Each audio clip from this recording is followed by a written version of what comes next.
2016 has been a wonderful, wonderful journey, going from a change in name from young adults to emerging adults, and then dealing with the throes of intimacy versus isolation, and then allowing the Lord to renew our minds and also challenge us in a way of taking responsibility and continuing to emerge in a society that fails to see leaders rising up nowadays.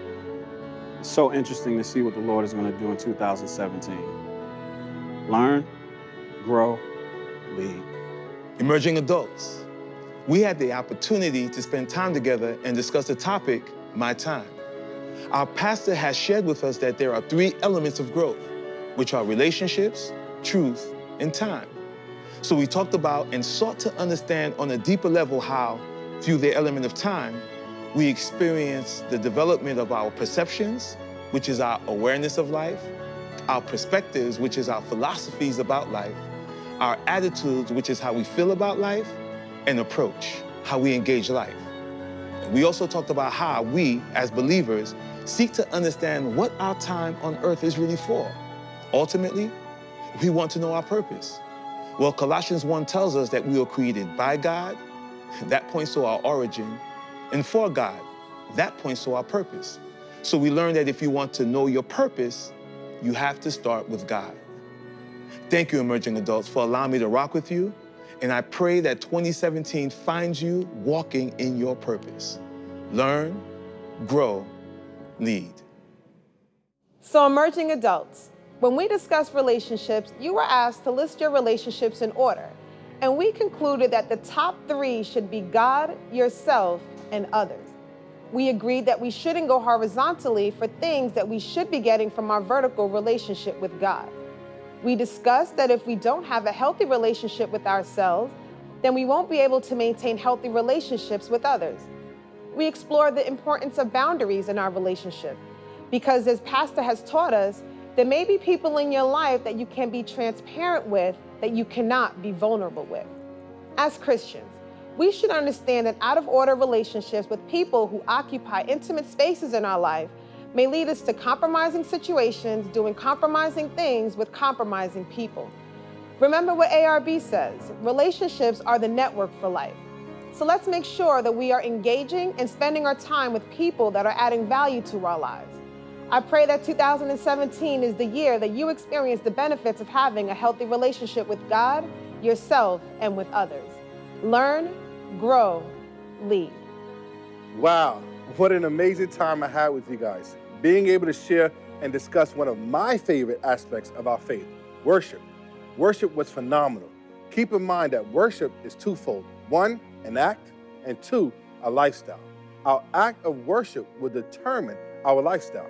So when worship becomes a lifestyle, it dictates the changes in our thoughts, actions, and motives. Galatians 5:25 says, since we live by the Spirit, let us keep in step with the Spirit. When we keep in step with the Spirit, that's what leads us to live out a lifestyle of worship. As you enter in 2017 as an unapologetic ambassador for Christ, keep in mind that your lifestyle is contagious. Learn, grow, lead. Emerging adults. Proverbs 4:7 teaches us to get wisdom, but more importantly, to get understanding. As we briefly discussed my finances this year, we learned some key points. Some being, understanding credit means understanding your money. So know how much money you have, where it's going, tithes, savings, expenses, waste. The simplest way to accomplish that is by creating a budget. Write your vision down and make it plain. And don't become a slave to your finances. We learn in Romans 6:16 that whatever we become a slave to becomes our master. So master your finances. Lastly, become goal-oriented. It'll position you for growth, organization, alignment, and longevity. Remember, the simpleton approaches their future with levity. The wise is focused on building a legacy. One word for 2017, resolve. The firm determination to get things done. Learn, grow, lead. Hello, this is Pastor A.R. Bernard, and I want to speak specifically to the millennials out there. Millennials are the largest generation since the baby boomers, my generation. at 85 to 90 million people in the United States, and you're the most educated generation in history, according to the US Census. You're also the most disappointed.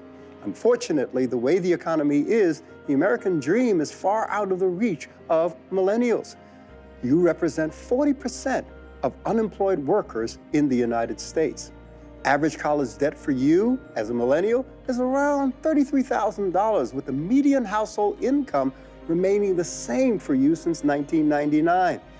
And unfortunately, millennials are reporting the highest levels of clinical anxiety, stress, and depression than any other generation at the same age, according to Psychology Today. That's why faith and faith-centered living makes all the difference in the world. Faith and spirituality brings a sense of balance to that integrated system of spirit, soul, and body.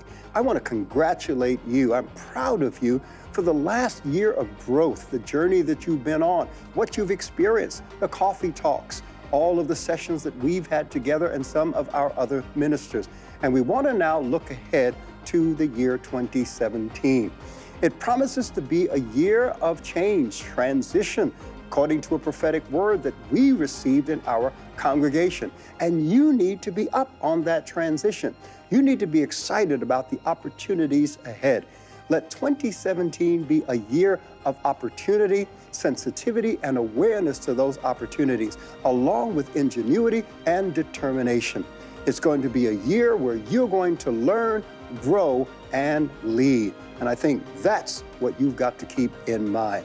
From Pastor A.R. Bernard, my lovely wife Karen, God bless you as we enter this new year with strength, passion, and excitement.